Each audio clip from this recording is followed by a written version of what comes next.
Welcome back to the Deep Dive. Today, we're diving into something fundamental, movement itself. But not trains or cars.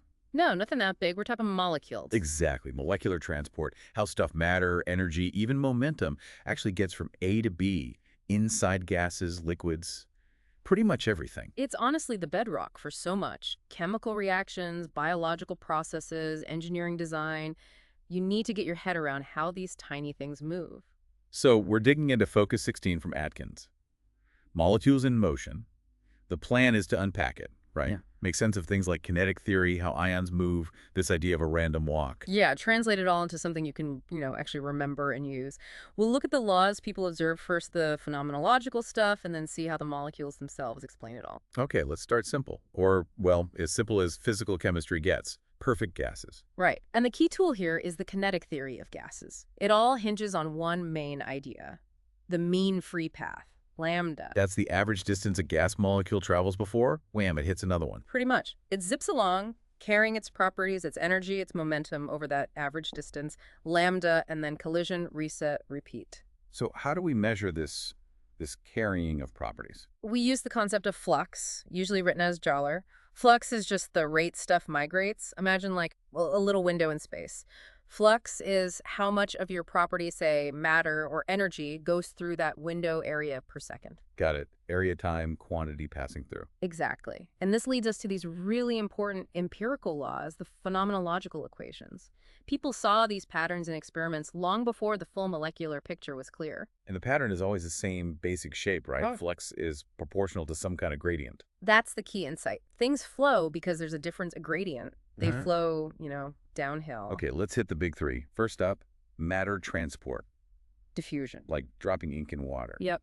Fick's first law nails this. It says the flux of matter, Joller dollars, is proportional to how fast the concentration changes with distance, the concentration gradient. So dA equals is knees END. dNdz, Right. and d is the diffusion coefficient. Right. And the minus sign just tells us it flows from high concentration to low. Steep gradient, fast diffusion. Simple as that. Okay, number two, energy transport, heat flow, thermal conduction. Same idea. Energy flux is proportional to the temperature gradient, dT dEzn. Kappa. Kappa is the coefficient of thermal conductivity. Hot flows to cold. Check. Now, the third one, viscosity, is where it gets a bit more subtle. It's about momentum transport. I always think of viscosity as just stickiness, like syrup versus water. Well, yeah, that's the macroscopic effect. But why is syrup sticky? It's because of momentum exchange between the layers of fluid moving at different speeds. Think of laminar flow, like in a pipe, faster in the middle, slower near the walls. Okay. Layers moving past each other. Right. Now imagine a fast molecule from a faster layer drifting into a slower layer. It collides, shares its higher momentum, and speeds up that slower layer a tiny bit. And a slow molecule jumping up would slow down the faster layer. Exactly. That constant swapping of momentum acts like friction between the layers. That's viscosity. The coefficient, eta, tells us how strong that effect is. Momentum flux is proportional to the velocity gradient. So dealers for diffusion, tetas for thermal conductivity, theta for viscosity. These are the macroscopic numbers we measure. Yeah. Now let's connect them to the molecules using kinetic theory. Okay, the starting point is collision flux, how often molecules smack into a surface or an imaginary plane. Using that, kinetic theory lets us derive expressions for kappa and eta. And what does it tell us about $1, the diffusion coefficient? It shows that dollars is proportional to the mean free path, lambda, times the average molecular speed. That makes sense. Makes sense. Longer path between collisions or faster molecules means faster spreading, higher dollars. So if I crank up the pressure... Ah, good question. Higher pressure means more molecules packed in, so the mean free path, lambda, gets shorter, much shorter. So dealers should decrease as pressure increases. Correct. More collisions interfere with the long-distance travel. Okay, what about thermal conductivity, kappa, and viscosity? Does pressure affect them the same way? This is where it gets really interesting, and maybe a bit non-intuitive. For a perfect gas, the kinetic theory predicts that both kappa and kappa are independent of pressure. Wait, what? How? If I double the pressure, I have twice as many molecules. Surely they should carry heat or momentum better. Shouldn't conductivity and viscosity go up? That's the common thought, but think about the two factors. Yes, you have more carriers, more molecules per unit volume, which scales with pressure, but But their mean free path gets shorter by the exact same factor. precisely. The increase in the number of carriers is perfectly canceled out by the decrease in the distance each one travels before passing on its energy or momentum. Nollie goes up, lambda goes down, and since kappa and geta depend on the product Nollie other times, the pressure effect cancels out. Wow, okay, that's subtle. That cancellation is key. What about temperature? Temperature boosts the average molecular speed. Remember, Vollers goes as the square root of $2. Since kappa and nollie depend on dollars, they both increase with temperature. So, counterintuitively, a gas gets more viscous as it gets hotter. Yes, because the faster molecules are more effective at transferring that momentum between layers. It's the opposite of liquids, as we'll see. And quickly, effusion gas escaping through a tiny hole. Also linked to collision flux. The rate depends on how often molecules hit the whole area, which leads straight to Graham's law. A fusion rate is inversely proportional to the square root of the molar mass. Lighter gases sneak out faster. Okay, that covers gases pretty well. Now let's shift gears completely. Liquids. Topic 16b. Dense, sticky, strong interactions. Kinetic theory's simple picture breaks down right. Totally. Molecules in a liquid are constantly bumping and jostling, trapped by their neighbors. No more long free paths. And the first big difference we see is viscosity. We just said gas viscosity increases with temperature. But liquids. Everyone knows hot oil flows easier than cold oil. Exactly. Liquid viscosity, eta, drops sharply, often exponentially, as temperature increases. Why the complete reversal? Because motion in a liquid isn't about free flight, it's about escaping a cage. A molecule is surrounded by others, stuck in a potential energy well. To move, it needs enough energy and activation energy, eta all, to shoulder its neighbors aside and jump into a new spot. Ah, so it's an activated process, like a chemical reaction needing to get over an energy barrier. Precisely. And the probability of having that energy follows an Arrhenius-type law proportional to eta. As you raise T, way more molecules have the needed energy to move, the liquid flows more easily, and viscosity plummets. Okay, activation energy is key for liquids. Let's apply that to ions moving in solution.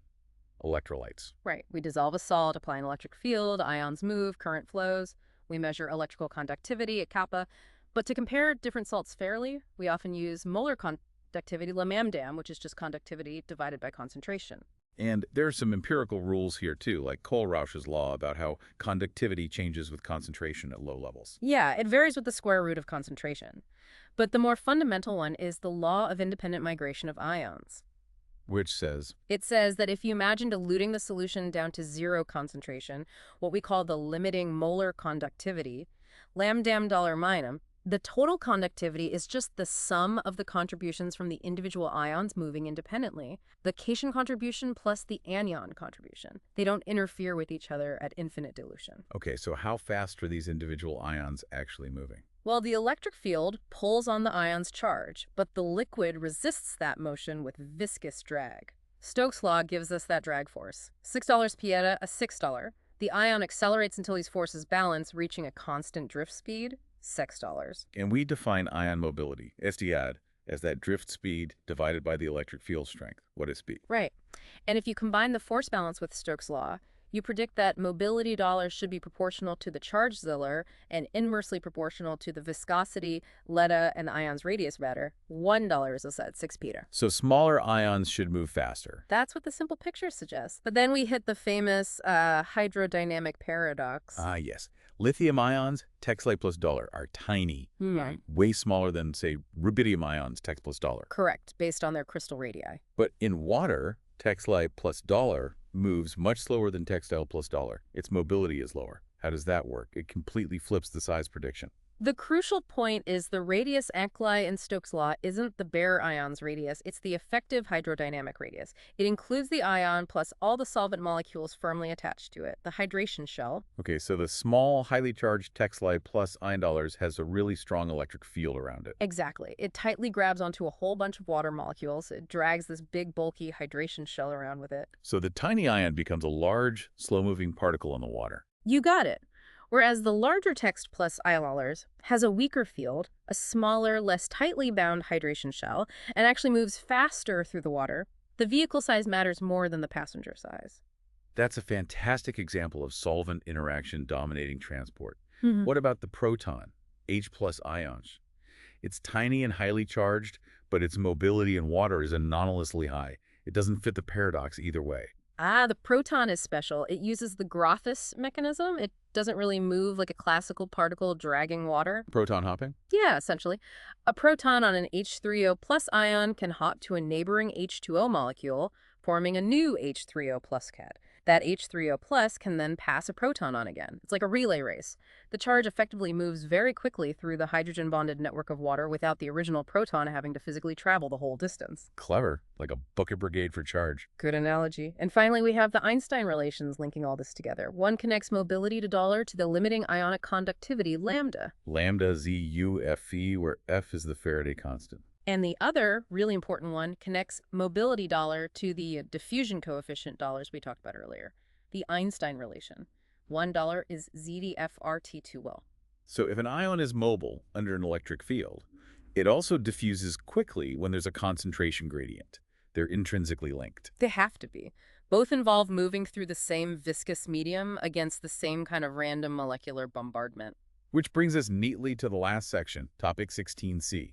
Diffusion itself, but viewed from different angles. Right. We've used Fick's laws, but we can also understand diffusion thermodynamically and statistically. The thermodynamic view sounds fundamental. Diffusion happens spontaneously, so it must increase entropy or decrease Gibbs energy. Exactly. We can define a thermodynamic force. It's not a real force like electromagnetism, but an effective driving force pushing the system towards equilibrium, towards uniform concentration.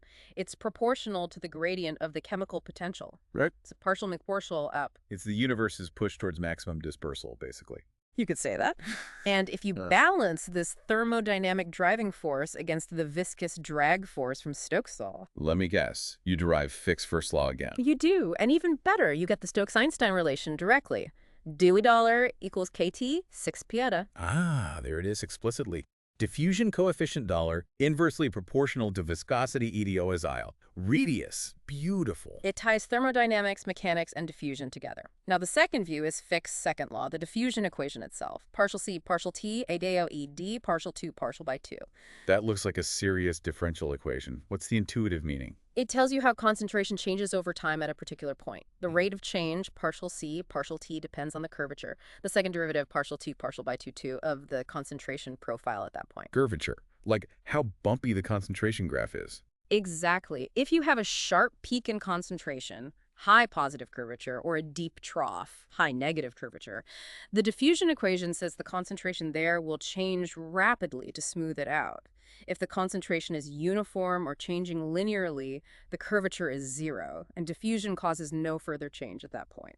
So diffusion always acts to flatten out bumps and fill in dips, making everything uniform over time. It's the ultimate smoother. Precisely. Though often in real systems, you also have convection bulk fluid flow, like stirring, which mixes things much faster. The full equation often includes a convection term.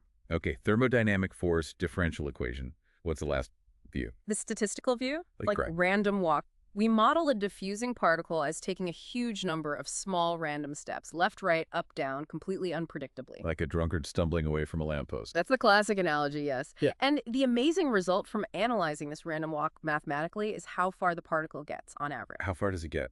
The root mean square displacement, a measure of the average distance from the start, grows only as the square root of time. Only the square root, not linearly with time. No, just the square root. This is maybe the most crucial takeaway about diffusion.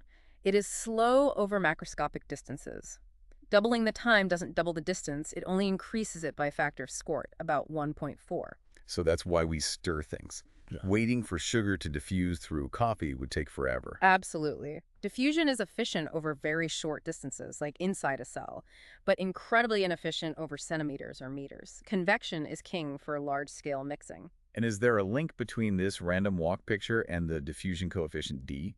Yes, the Einstein-Smoluchowski equation. $1 is the length of each random step, and tau is the time per step. It connects the macroscopic dollar to the microscopic step parameters. If we apply this to a gas, the step length dollars would be? The mean free path, lambda. And the time path is the average time between collisions. Plug those in, and you get back the same expression for dollars that we found from kinetic theory earlier. It all connects back. Phenomenological laws, molecular mechanics, statistical randomness. They all tell the same story about transport.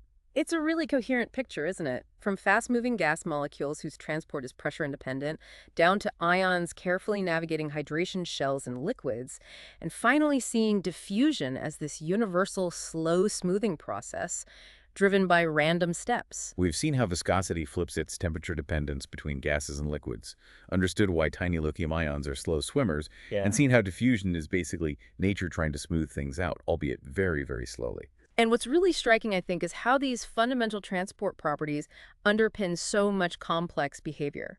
That hydrodynamic radius, for example, isn't just a curiosity. It determines how drugs permeate tissues, how ions cross cell membranes, how quickly reactants reach catalyst surfaces. Understanding and controlling this molecular level movement is just critical for so many applications. It's not just abstract theory, it's happening everywhere, all the time. A powerful reminder of the physics governing the microscopic world. Thanks for walking us through that complex journey. My pleasure. It's fascinating stuff. And thank you all for joining us on this deep dive into molecules in motion.